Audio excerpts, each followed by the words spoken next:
Boa noite a todos. O homem evolui em dois mundos e ao mesmo tempo ele vive em dois mundos. Viver aqui no plano físico por volta de 80 anos é bem pouco em relação ao infinito. Então nós vivemos aqui 80 anos, vivemos mais uns anos lá no escritório, voltamos, vamos assim.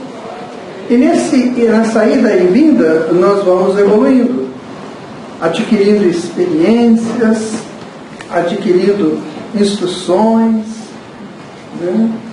Colaborando conosco mesmos nos aprendizados necessários. Na verdade, nós somos uma potência em estado latente. Uma potência tão grande, mas tão grande, que não pode ser aberta de uma hora para outra. Tem que ser com paciência, com trabalho, com aquisições a todo instante. Então assim funciona a evolução. Nesse momento nosso, nós estamos utilizando ainda de corpos físicos para fazermos essa evolução. Ainda necessitamos de viver em mundos mais densos, mundos mais com condições às vezes mais difíceis, que é para a gente aprender a superar essa base. Há pouco tempo atrás, cerca aí de talvez uns 4 a 5 mil anos atrás, nós compusemos a sociedade primária. E foi uma sociedade muito interessante. Porque foi naquela sociedade que nós começamos a aprender a agricultura, a pecuária, e principalmente começamos a aprender a fazer cultura. Começamos a aprender a conviver em família e em grupos. Isso foi extraordinário para nós, porque naquele tempo as famílias se dedicavam, cada qual, a um tipo de cultivo. E naquela busca daqueles cultivos, aprendizado daqueles cultivos, nós fomos criando elementos que nos colocassem em situações futuras melhores. Nós tínhamos duas coisas que nos mantinham a segurança. Duas coisas externas e uma coisa interna. A coisa externa eram os totens e os tabus. Então nós elegimos alguns deuses. Esses deuses podiam ser de pedra, de mármore, de barro, de madeira, não importa, mas aquele Deus era o que me protegia, era o Deus que eu podia tocar, que eu podia fazer oferendas, aquele Deus que eu via, que eu tocava com o meu olhar. Então isso foi muito importante naquela fase do nosso crescimento, naquela fase que a nossa mente, ainda começando a fazer os primeiros movimentos para se abrir aos grandes aprendizados, conseguiam entender que além de nós existe uma grande divindade e outras divindades também. Então aqueles totens foi de muita importância para nós, e nós tínhamos os nossos totens familiares, os nossos totens comunitários, e tínhamos até um totem do mundo, se puder dizer assim. E a outra coisa que nos garantia segurança externa eram os tabus. Então, se eu acredito numa potência divina, então essa potência me dá regras para viver. Então, eu não podia, por exemplo, matar alguém que não fosse legítima defesa, digamos. Não, era um tabu. Eu não podia, porque são tantas as informações, eu não podia, por exemplo, se eu matasse o inimigo da tribo vizinha, eu tinha que trazer a cabeça dele para minha casa e alimentar a cabeça dele com o alimento que eu comesse. Isso era um grande tabu. Então os tabus também começaram a criar regras de comportamentos para nós. Mas houve um momento em que nós necessitamos de sair daquele processo. A gente precisava conhecer outras coisas, começar a conhecer outras culturas, outros cultivos. E daí nós saímos pelo mundo afora. E fomos, então, conhecer outros locais, pesquisar, colonizar, aprender outras coisas, conviver com pessoas muito diferentes das nossas. E isso foi interessante, por um lado, porque nos ajudou a colonizar o mundo. Mas, de outro lado, pode ter nos dado algumas complicações. Por quê? Porque a segurança externa era o tabu e o totem, a segurança interna era o papai, o patriarcado. Ali naquele sistema patriarcal, nós éramos todos protegidos. E a coisa era tão séria que só podia casar entre eles, para que pudesse garantir aquela segurança. Aquela segurança era interessante. Quando a gente estuda os hebreus, nos sábados, o sábado hebraico, os homens saíam para a sinagoga, que eles iam fazer suas orações, e as mulheres, e as crianças também iam. As mulheres se reuniam ali e faziam o almoço, se é que pode dizer de almoço. E quando aqueles homens e as crianças voltavam, então juntos eles se alimentavam. E aquilo era uma grandeza para o espírito, uma proteção, uma segurança. Eu sei que meu pai está aqui, minha mãe está aqui, meus irmãos, está todo mundo aqui, a pessoa que eu me casei, eu vou me casar, está tudo ali junto, e aí um alimentava o outro. A gente pode ver isso na questão 786 do livro dos 736 do livro dos Espíritos, quando Allan Kardec pergunta assim, se a gente tinha como não viver em sociedade, se cada um pudesse viver por si. E os Espíritos dizem que não, que nós necessitamos desse convívio social desde o princípio, porque sempre teve aquele que sabia mais para ensinar o que sabia menos. E aí a espiritualidade pergunta assim, para que Deus deu a fala ao homem? Para ele ficar mudo? Então ele tem que conversar, ele tem que expor, ele tem que propor, ele tem que aprender. Então nós saímos daquele conjunto todo de segurança, fomos quebrando tabus, fomos quebrando os nossos totens, fomos criando outros totens, e fomos buscando nos desvencilharmos de qualquer tabu. E aí, nessa circunstância toda, nós chegamos aos dias atuais, passando por várias etapas. Elas começaram devagarzinho lá no Renascimento, depois foram aumentando um pouquinho lá na Revolução Industrial, depois, nas grandes navegações, depois na Revolução Industrial, depois ela busca um crescimento através da filosofia dos iluministas, aí chega no século XIX. O século XIX começa com os grandes literatos da França numa busca enorme de extravasar sentimentos. Eles queriam extravasar seus sentimentos. Eles tinham uma certeza muito grande da existência da vida no plano espiritual. Mas eles não sabiam como buscar essa convivência e como é que era essa vida. Então, se você ler, estudar os grandes literatos do século XIX na França, você vai ver que eles estavam todos buscando eles sabiam que tinha o lado de lá, mas como é que era esse lado de lá?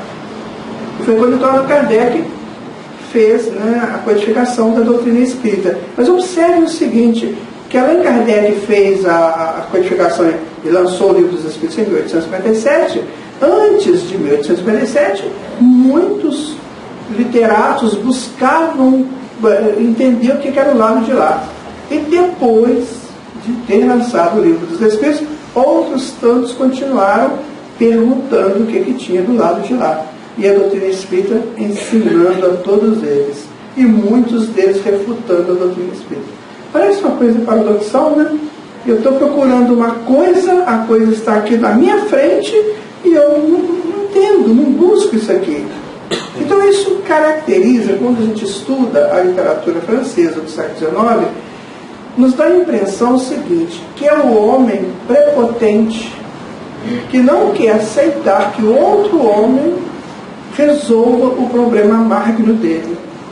Esses grandes poetas e escritores do século XIX, muitos deles eram boêmios, usavam o haxixe, suicidavam, entravam numa depressão muito grande, tanto na literatura, quanto nas artes plásticas, quanto na música, porque estavam com tudo nas mãos e não tinham a humildade de buscar aquele conhecimento para que eles crescessem.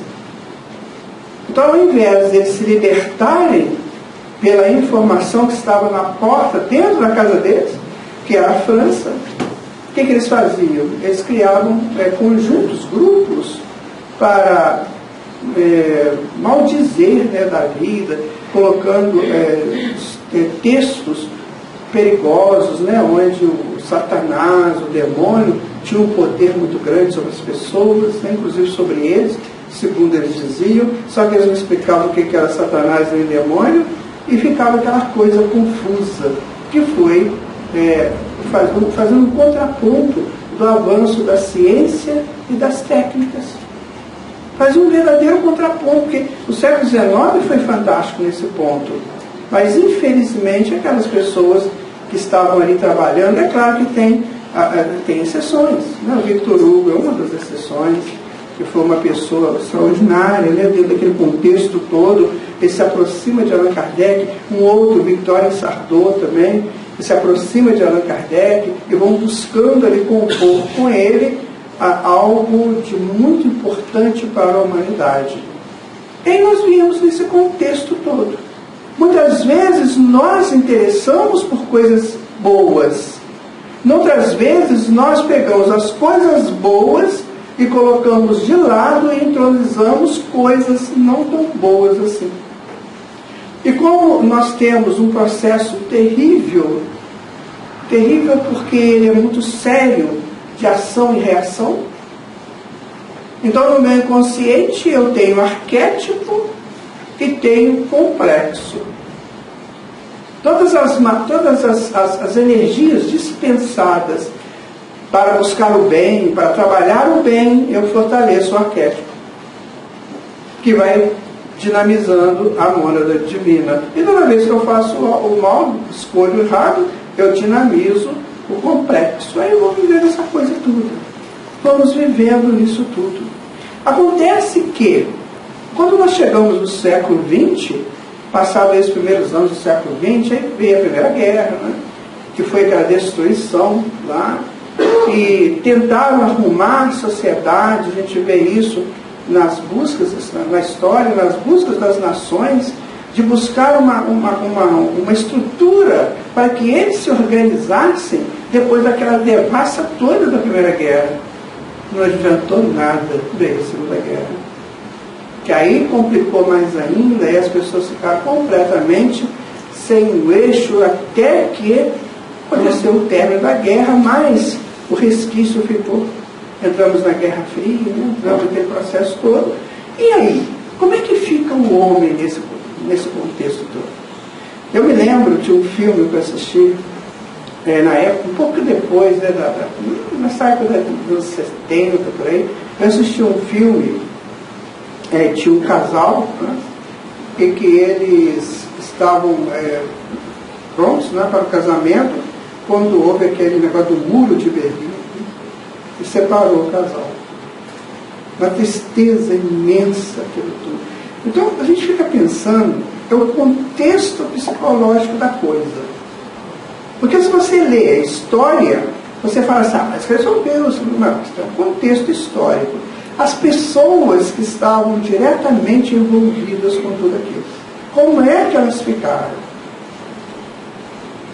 Quais foram as reações que elas tiveram e quais foram as forças que elas se buscaram para superar o grande problema, para superar o grande vazio que aquilo ocorreu neles. Nós vamos entender que a Europa, naquela época, era uma Europa que tinha feitos extraordinários nas suas catedrais, nos seus monumentos, né? Na sua história, enfim, castelos, e tinha uma outra história dela, da busca da religiosidade, enfim, e aquilo tudo, as pessoas então quase que perdem aquilo. E isso ocorreu um problema seríssimo na alma humana. Um problema que está rolando até agora. Nós estamos aí no século XXI já, com quase 20 anos vividos dele, e nós vemos as pessoas ainda tendo dificuldades imensas para se encontrarem. A Dana Summer é uma pesquisadora, uma psicóloga lá dos Estados Unidos. Ela e o esposo dela, Ian Marshall, eles escreveram um livro chamado Inteligência Emocional. Então, ela disse, já tem inteligência espiritual, porque já tinha inteligência emocional, já tinha a inteligência emocional, a espiritual, criou a espiritual. O que é inteligência espiritual? É quando a pessoa vai buscar no seu íntimo algo que o ligue a uma força superior. Então ela faz esse trabalho da união do ser cansado, oprimido, com a força superior que é Deus.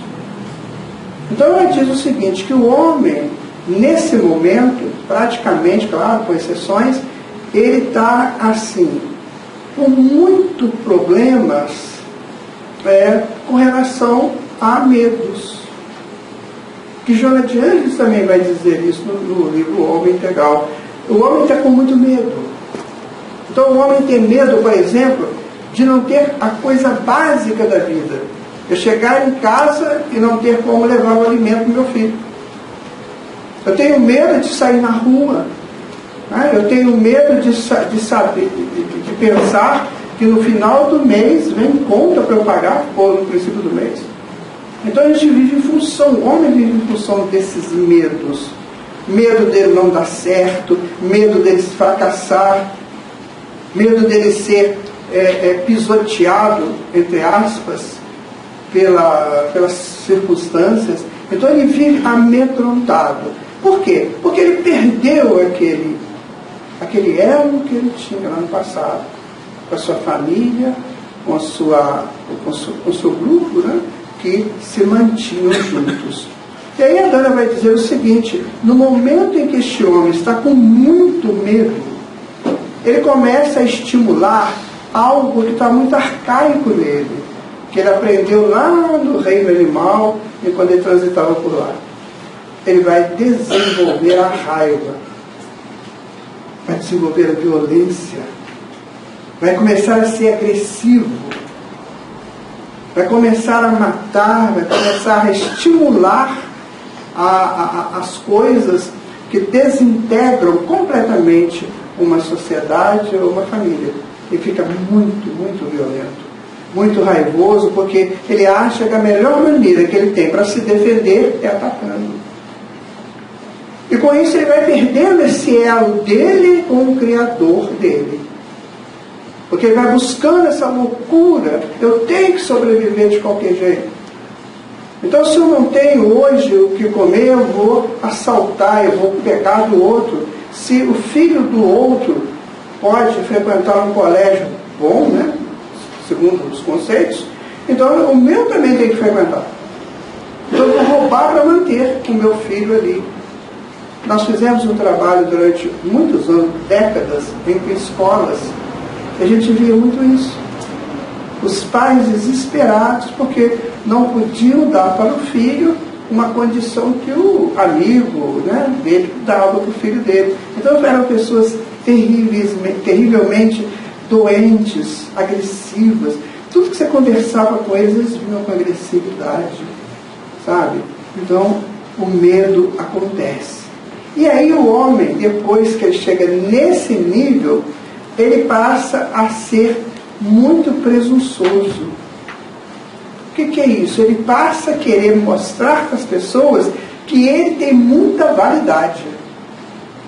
Que não mexam com a validade dele, não mexam com a estrutura dele. Ele tem muita, muita validade.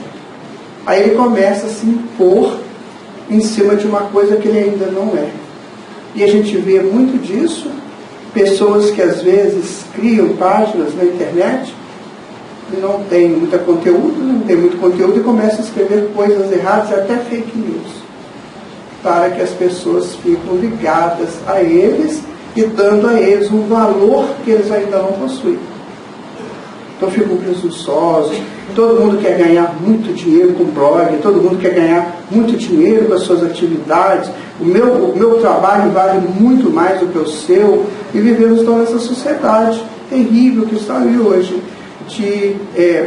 as coisas são muito caras, muito além do valor delas próprias. Aí a Dana vai dizer mais uma coisa, ela vai dizer o seguinte: chegando nesse ponto, a pessoa então fica prepotente. Ela busca uma prepotência complicada porque ela tem que bater o martelo na cabeça do outro. Lembra da Rita Pavone?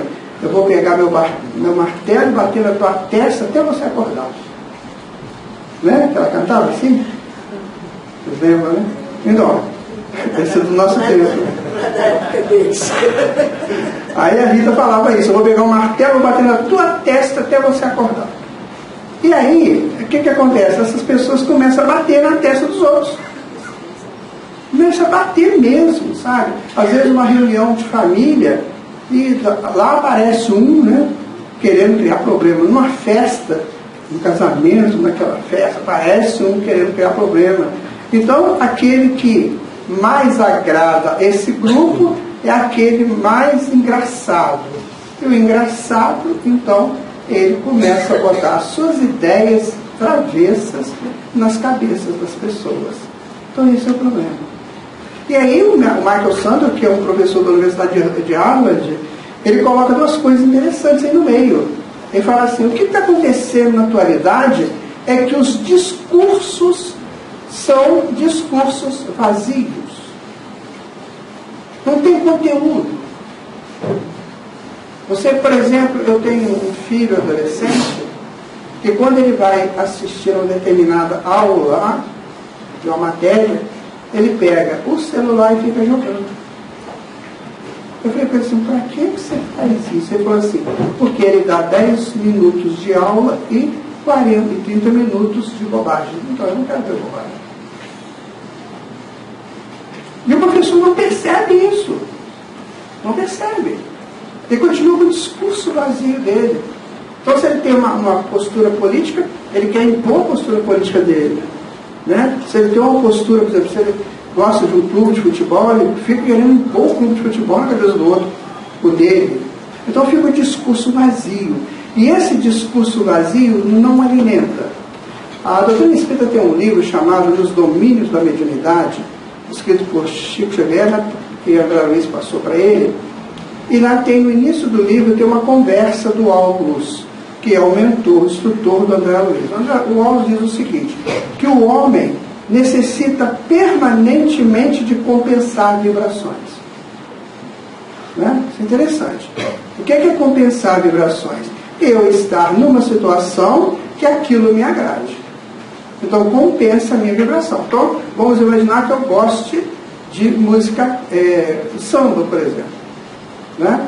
E se eu for eu ouvir um clássico, não vai compensar. O que vai compensar é o samba. Então essa compensação vibratória, ela está na razão direta daquilo que eu emito de frequência. Então quando o discurso é vazio, como é que eu vou compensar a vibração? E se o discurso vazio vier de um superior, como o caso de um professor, ou de um pai, ou de uma mãe, ou de um líder desses, como é que eu vou compensar? Então eu não compenso. Aí eu entro no vazio existencial. Ou seja, eu não sei onde eu estou, para que eu estou, o que eu estou fazendo. E ele fala também do mercado que existe hoje. Que as nações deixaram de ter, a sociedade deixaram de ter economia de mercado para serem sociedades de mercado. Então tudo é vendido e tudo é comprado. Por exemplo, lá nos Estados Unidos, aqui no Brasil, não sei, mas lá nos Estados Unidos, se um laboratório estiver fazendo um exemplo, lá, uma experiência, ele precisar de uma cobaia humana, ele está pagando $7.500. Você entra dentro do laboratório para ser cobaia. É uma experiência. E se não der certo? Mas você está ganhando aí $7.500, beleza, não tem problema.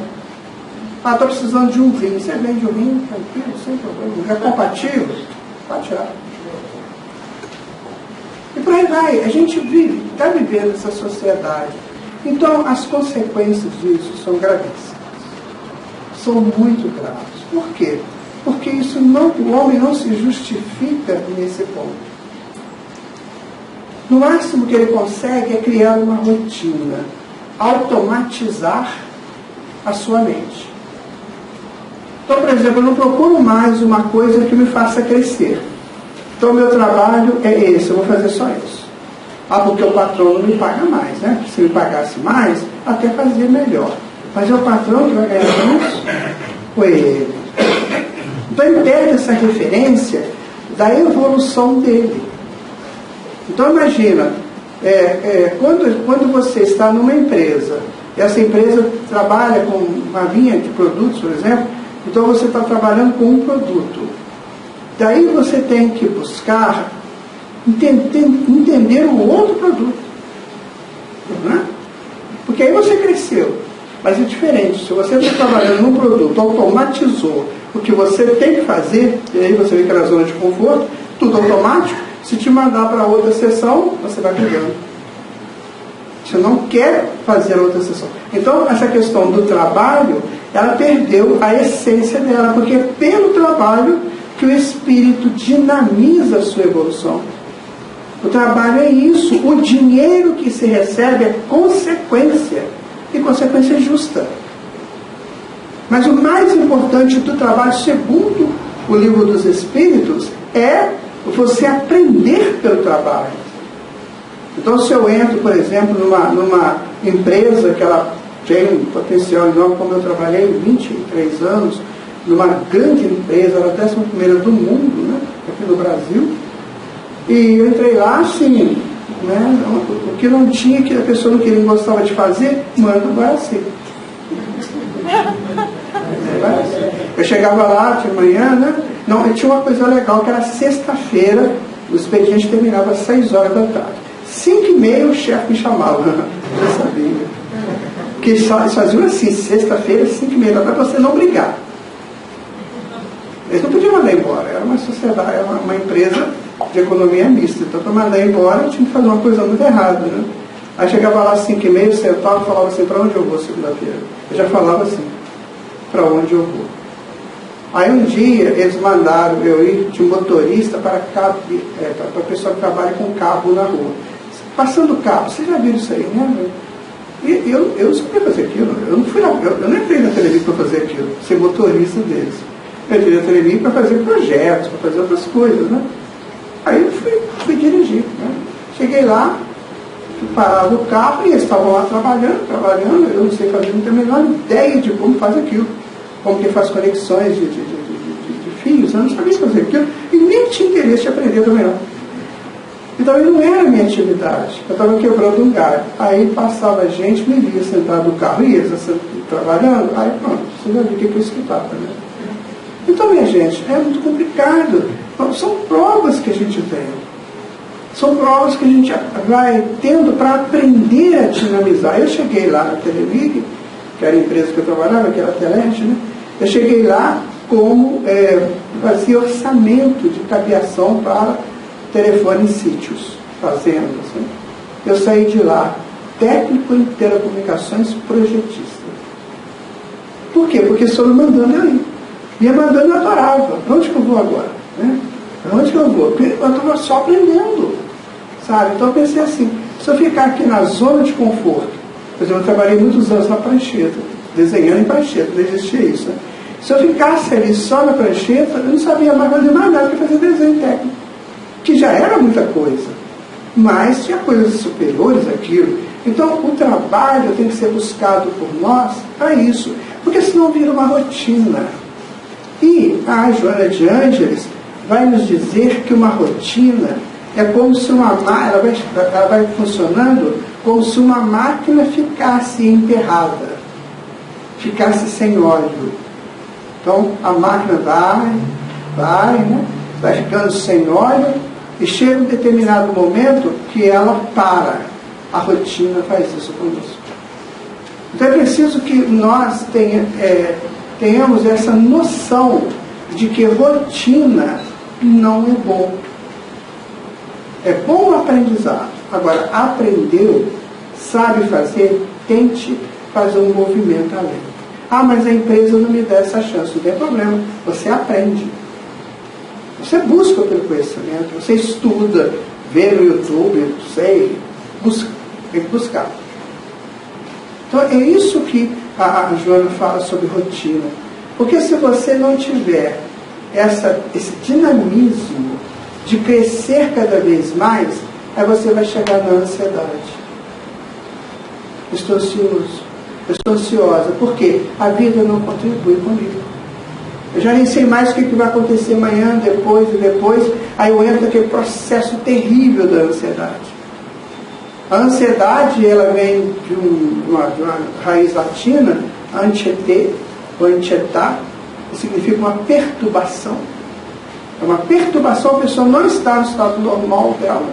E a ansiedade, ela gera, ela bota no corpo muita adrenalina. A adrenalina é boa até um determinado momento, depois ela prejudica. Daí a pouco a pessoa está toda de dor, né? Estou com dor nas costas, estou com dor na perna, estou com dor no braço, estou com dor na ponta do nariz, na ponta do pé, um monte de dor. Por quê? Excesso daquela substância que vai gerando nele um processo agora já de enfermidade. A outra coisa que acontece, então, é a famosa solidão. A solidão. A pessoa se isola. Eu não tenho mais, sabe, vontade, não estou com vontade de um trabalho, não. Acho que eu vou lá no médico para me dar um atestado médico, né? Aí eu vou ficar quieto em casa, vou fazer minhas coisas, aí começa assim. Vou fazer minhas coisas, aí vai lá, pega um atestado médico, não sei como ele consegue, mas ele consegue o atestado médico, e vai para casa. Pronto. Aí ele começa o despenhadeiro dele. Começa a despenhadeiro. Por que ele começa a despenhadeiro? Porque ele é uma potência em estado latente. Quando você tem uma potência, se você não der vazão a essa potência, ela pode explodir uma hora. Ela pode soltar com a panela de pressão, né? Você tem que dar vazão para essa potência. Aí você chega em casa, não, ninguém me entende, não tá bom não, e fica em casa. Aí pronto, você vai começar a tentar compensar as suas infelicidades lá fora com as coisas de dentro de casa. Só que as coisas de dentro de casa também não compensam tanto assim. Elas só estão lá para nos servir enquanto a gente estiver dentro de casa, não para ficar lá sempre. Se você pensar nessas pessoas que estão enfermas, que não podem sair de casa, né? Às vezes acamados, nossa, eles têm uma tédio de ficar ali. E tem pessoas que querem buscar isso para eles. Aí vai se isolando. A princípio ele se isola da sociedade lá fora. Depois ele começa a se isolar da família. Começa a deixar a família de lado. Ele começa a ficar aquela coisa assim, não, hoje eu não quero, hoje eu não vou. Não, hoje eu não vou, não quero não. Ele começa a perder a essência da vida, que é essa interação, essa troca de informações, essa troca amiga de conhecimentos que a gente adquire na conversa com os outros. E ele vai se fechando, até que chega uma hora que ele está completamente só. Pode estar no meio de uma multidão e estar completamente só. Então esse processo da solidão é um processo muito perigoso, muito difícil, e principalmente porque o inconsciente percebe a realidade. Então o inconsciente vai dizer assim: você é um fracassado, você perdeu, você não sabe se manter, você não sabe se igualar àqueles que estão na luta. Tem gente que está lutando a peça, que a vida é tão difícil, né? Mas ele não desiste, está sempre ali buscando, está sempre querendo progredir. E ele fica feliz quando ele ganha um pontinho nas suas buscas, ele ganha alguma coisinha, ele fica muito feliz. Não importa, às vezes ele é uma pessoa que já tem um conhecimento muito além, mas a encarnação dele colocou numa situação em que ele precisava ou precisa de desenvolver outros fundamentos, como a humildade, a perseverança, a persistência. E o que ele faz? Ele vai em busca daquilo, ele vai buscando, ele vai tendo dificuldades imensas, quase todas as portas fecham para ele, mas ele vai mesmo assim. Então essas pessoas são as grandes vitoriosas. O grande vitorioso não é aquele que termina a encarnação tendo chegado aqui com nada e deixado milhões em patrimônio. Ele ganhou. Mas sabe como que ele ganhou? Né? De que forma que ele ganhou? O grande vitorioso é aquele que chega e vê as dificuldades da vida e começa a encarar essas dificuldades. Que começa a ver que é melhor que seja assim do que eu ser um perdedor, cansado, desiludido, cheio de vazios existenciais, lá numa cadeira de luxo. Então, a solidão, ela chega porque ele quis a solidão. Ele optou pela solidão. Não foi a solidão que veio atrás dele. Ele que chamou a solidão. Vem ficar comigo. Eu preciso de você perto de mim. E aí, quando ele chega nesse estágio, a coisa fica muito difícil. Fica muito difícil. Tem um processo dentro desse estudo que nós temos que levar em consideração. Por exemplo, nós não estamos dizendo aqui da pessoa que se recolhe por um tempo para aprender, para estudar. Certo? Às vezes ele precisa desse tempo mesmo, recluso. Às vezes ele vai para um sítio, uma coisa assim, mas ele está fazendo o quê? Ele está aprendendo, ele está estudando. Ele não está vivendo uma solidão passiva. Ele está na dinâmica, ele está ativo, ele está pesquisando, ele está buscando. Então ele está só, mas ao mesmo tempo ele está cheio de ideias e cheio de construções. Existe a neurociência hoje, ela nos informa uma coisa bem interessante, e essa informação é mais recente, né? Não sei se vocês conhecem, mas o David Engelman, que é um neurocientista inglês, ele diz o seguinte, que o nosso cérebro, ele normalmente é escuro, todo escuro. Ele só se ilumina quando você coloca uma coisa diferente lá. Aí ele ilumina. Fora isso, ele é totalmente escuro. Então, por exemplo, eu estou acostumado com as mesmas coisas, faço as mesmas coisas, convivo com as mesmas pessoas. Então, quando eu chego nas mesmas coisas, com as mesmas pessoas, o cérebro não ilumina. Ele só puxa a imagem do inconsciente, que já existe a imagem dele lá.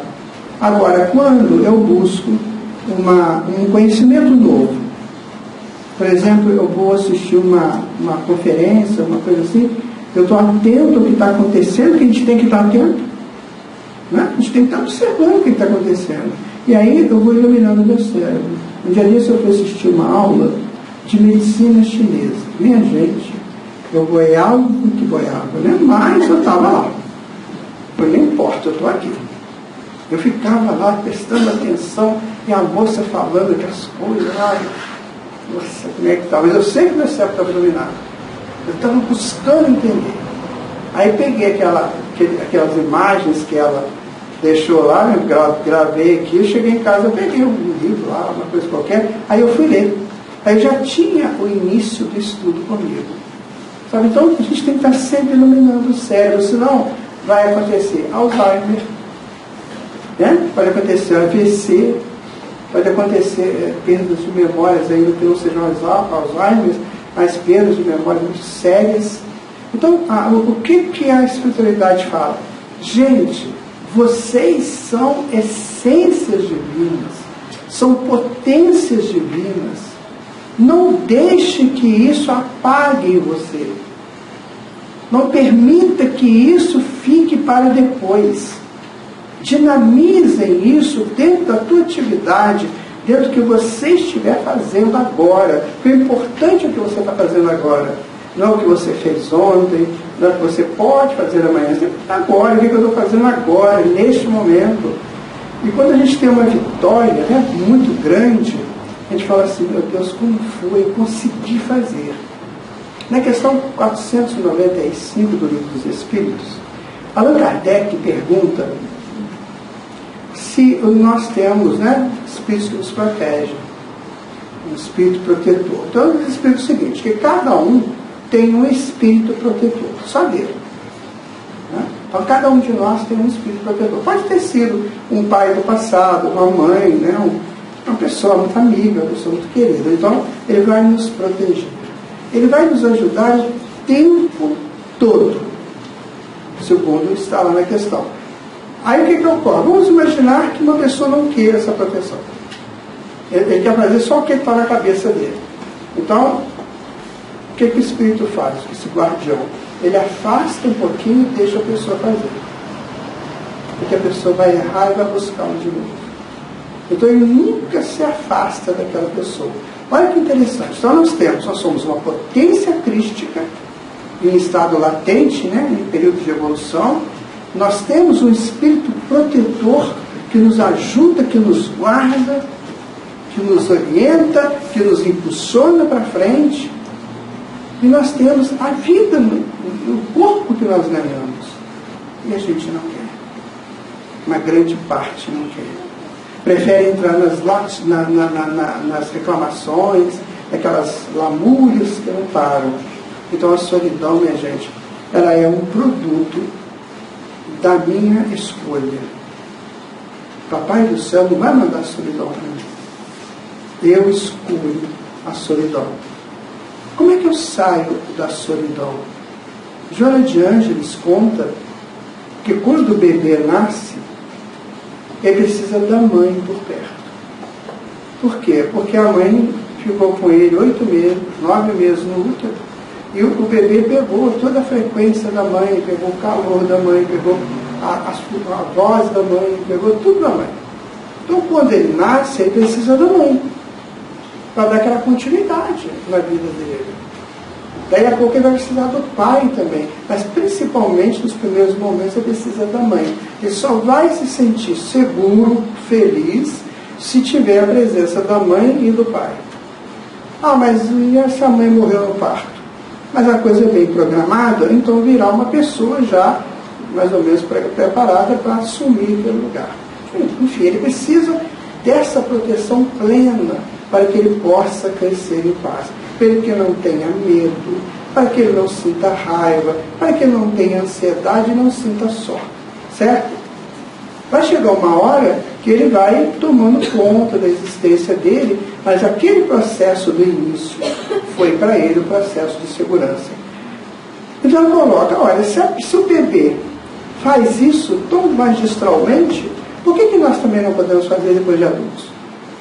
E quem que nós vamos buscar? O papai e a mamãe que nos deram a possibilidade da vida aqui no plano físico?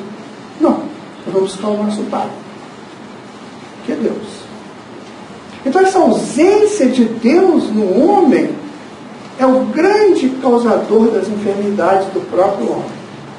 Enquanto o homem achar que ele não precisa ter esse contato permanente com Deus, ele vai passar por esses processos todos. Né? De medo, de raiva, de rotinas, né? De solidão. Então ele precisa desse encontro com o Pai.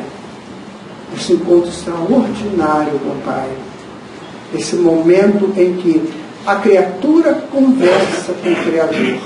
E vou dizer para vocês que todos nós podemos conversar com Deus. Todos. Porque se não fosse assim, Jesus não teria dado a fórmula. Jesus nos ensinou como conversar com o Pai. Ele disse assim, quando você quiser conversar com Deus, você entra no silêncio do teu quarto e a sós você conversa com Ele. Ah, se Jesus falou isso, significa que nós podemos fazer isso. Só que a gente não vai. A gente não vai. A gente fica com aquele negócio, depois eu vou, quem sabe amanhã, depois da manhã, mas não vai.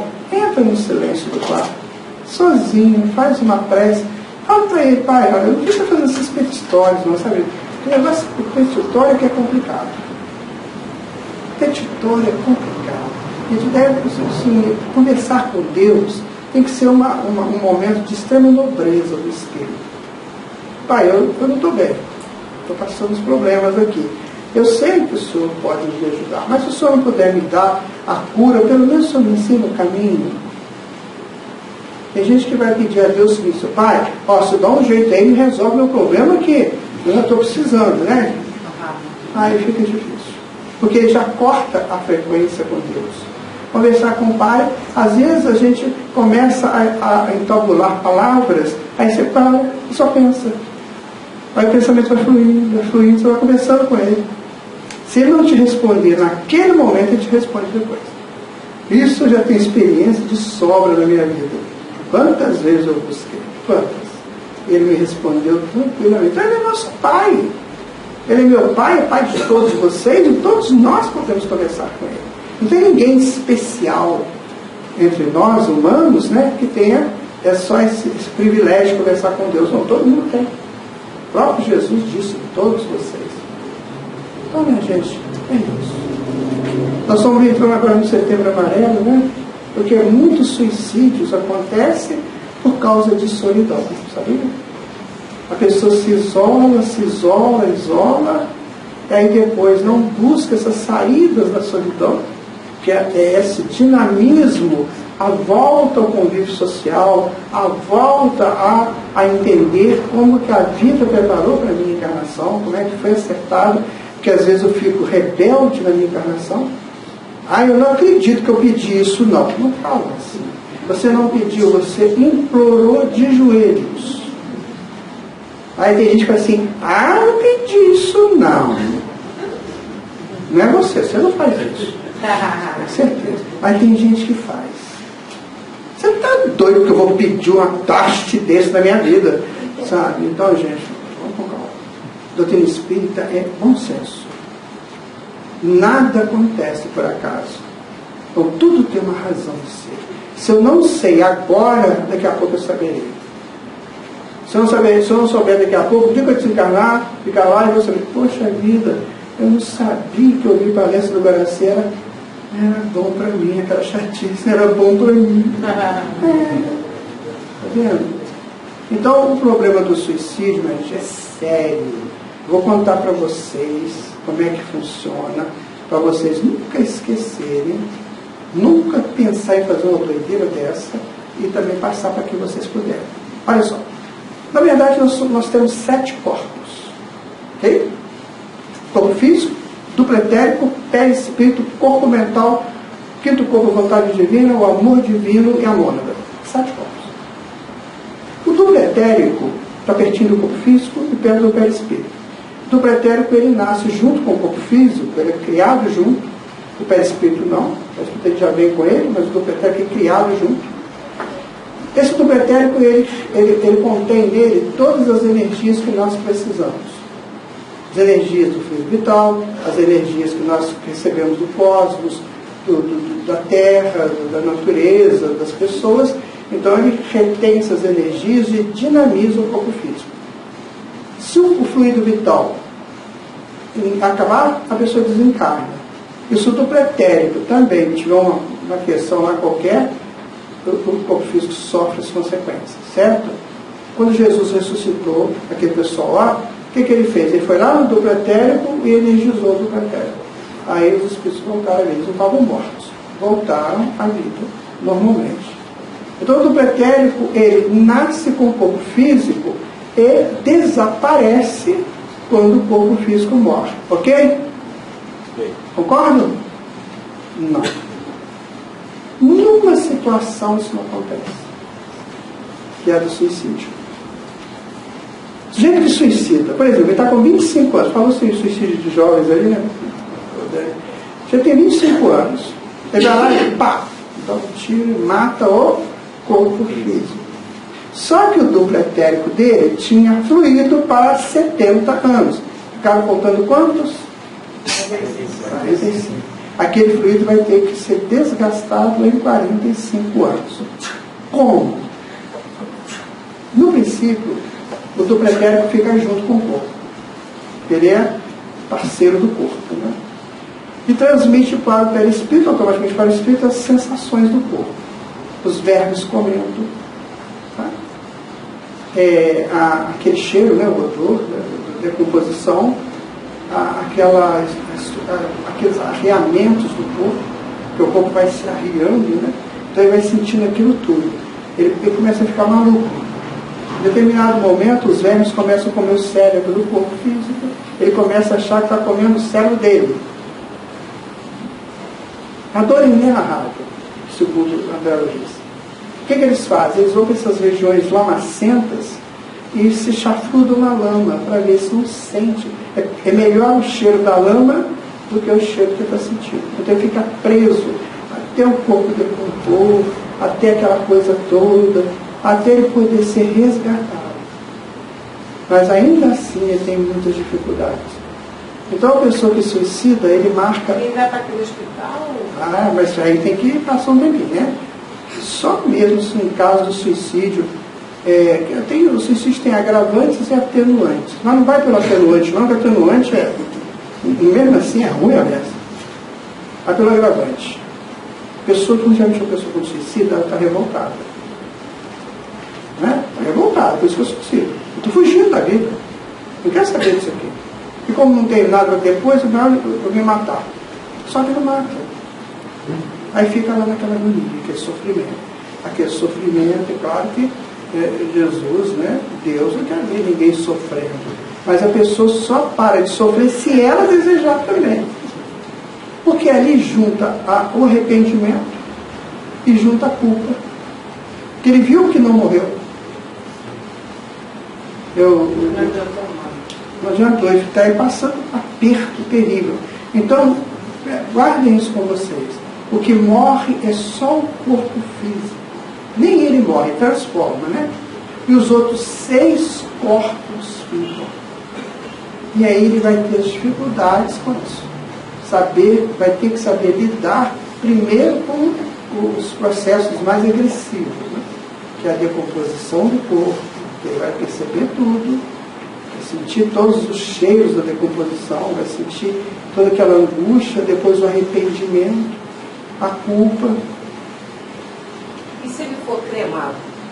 Deixa eu responder depois, né? Depois a gente vai abrir para a escola. Tá bom? Então, minha gente, muito cuidado com o decócio de suicídio. Que esse mês de setembro, que a gente vai ouvir isso muito aí, Setembro Amarelo, se vocês puderem passar isso para frente, aí se vocês falam assim, mas eu não sei o que é duplo etéreo. Não entendo. Minha gente, vai na imagens do Google, pede lá duplo etéreo. Olha o que tem de informação. Eu não imaginava que tinha tanta informação. E no livro dos Espíritos também, claro, tem essa informação. Agora, uma outra dica para vocês. Vocês não devem dizer nunca que você não gosta de você, que você não se ama. Porque toda vez que a gente fala isso, eu não presto, eu não me amo, eu não gosto de mim, você está atingindo o que pretende. E se ele começa a ter problemas, ele vai te responder com problemas. Então, por isso que Jesus falou, olha, amar a Deus sobre todas as coisas e ao próximo como a si mesmo. Aí eu estou apaixonado por ela. Pode? Estou apaixonado por ela. Não vai ficar apaixonado. Estou apaixonado por ela. E ela, nós somos meninos, jovenzinhos. E ela não quer nada comigo. Aí eu começo a me matar. Nossa, você também não presta, ser horrível, feio, baixinho, horrível. Por isso que ela não te quer. O que eu estou fazendo? Estou agredindo meu tupetero. Entendeu como é que é? Eu estou agredindo meu tupetero. Ele é agredido, ele que é o que dá a energia para o corpo, que fornece energia para o corpo. O que vai acontecer comigo? Eu vou ficando doente, caindo. A gente, esse negócio de doença hoje, 99% a gente que briga. Ansiedade. Tudo. Não. Depressão. Não, estou falando essas psicopatologias também, mas estou falando dor no calcanhar, dor não sei aonde, dor na panturrilha, não sei, dor não sei aonde, dor na coluna, isso tudo é criado por nós. Tudo. Febre emocional. Não é, porque a gente fica. Aí vai lá tomar B12, né? Uma delícia. B12 ela faz uma festa no entorno, né? Aí começa a dar efeito colateral. Mas se vocês querem viver em paz e saúde, fica bem com vocês. É o que nós temos hoje, né, como propósito. Conheça-te a ti mesmo. Ficar bem com você. Se você ficar bem com você, com as suas limitações e com as suas expansões, nossa, não vai ter problema, sabe? Não vai ter dificuldade, não vai ter algo que vai te dar aquela infelicidade perene, né? Eu sou eternamente infeliz. Aí eu vou contar para vocês só um casinho que aconteceu com isso. Esse caso é bem interessante, que aconteceu na minha juventude, sabe? Nós tínhamos um grupo de amigos, e tinha lá um deles, né? Esse era especial, porque ele era apaixonado loucamente por uma moça. Lembra aquela música do Roberto Carlos? Estou amando loucamente a namoradinha do amigo dele. Pessoal aí que mais antigo, né? Então, ele amava loucamente uma moça, mas loucamente. Só que a moça não dava a menor para ele, nada. Ela não estava nem aí para ele. Olha que ele tentava, sabe, fazia de tudo para ser notado por ela. E ela saía de perto, sabe? Às vezes até debochando, né, ironizando essa situação. Mas foi bom para ele, sabe? Vou contar por quê. Até que um determinado dia, a danada da moça, a nossa moça lá, ela resolveu, acho que ela não tinha par para ir numa festa, né? Ela resolveu convidá-la para ir na festa com ela.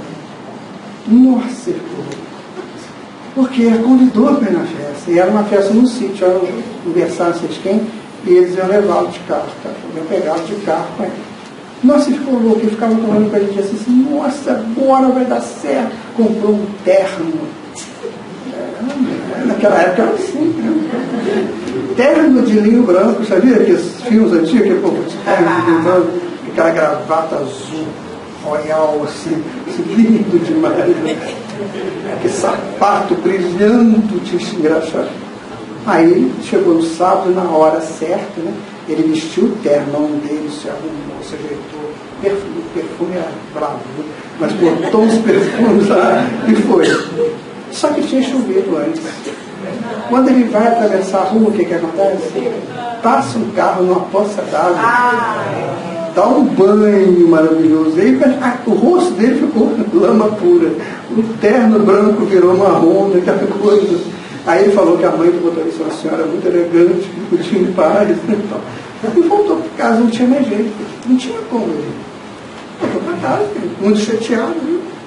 Mas tirou a roupa lá, pôs para lavar, lá tomou banho de novo, aquela coisa toda, foi dormir. Volta chateado, eu vou dormir. E foi dormir. Na manhã do dia seguinte, ele ligou o rádio, estava dando uma notícia, que na noite anterior, um automóvel precipitou no abismo e morreram todos os 3 ocupantes do veículo. Certo? Como é que a vida faz para a gente? E a gente às vezes está brigando para ser do jeito que a gente quer. Aí naquele dia ele entendeu. Não era para mim, eu estava querendo uma coisa que não era boa para mim, e mesmo assim a vida me ficou. Então vamos com calma, vamos abraçar o nosso Pai, conversar com Ele, deixar essa ideia de ficar sozinhos, nada. Vamos conversar com Ele, vamos fazer aquilo que Ele acha que nós devemos fazer por agora. Sabe por quê? Vocês têm, e eu também, o infinito para viver. Então o que a gente não puder fazer agora, ainda não ter tempo lá para frente. Sabe o que é esse infinito? Eu nem imagino. Vamos dar um número qualquer, né? O nosso sistema solar tem 9 bilhões e meio de anos, certo? Então nós vamos viver as idades dos universos, que hoje a gente sabe de 17 bilhões, mas deve ser mais. A gente vai viver 17 vezes 17 vezes 17 vezes 17 bilhões de anos, para a gente chegar num nível de paz. Então nós temos tempo. Vamos com calma, vamos agradecer cada minuto e vamos ser úteis a cada minuto, porque somente assim a gente vai crescer. É isso aí, muito obrigado.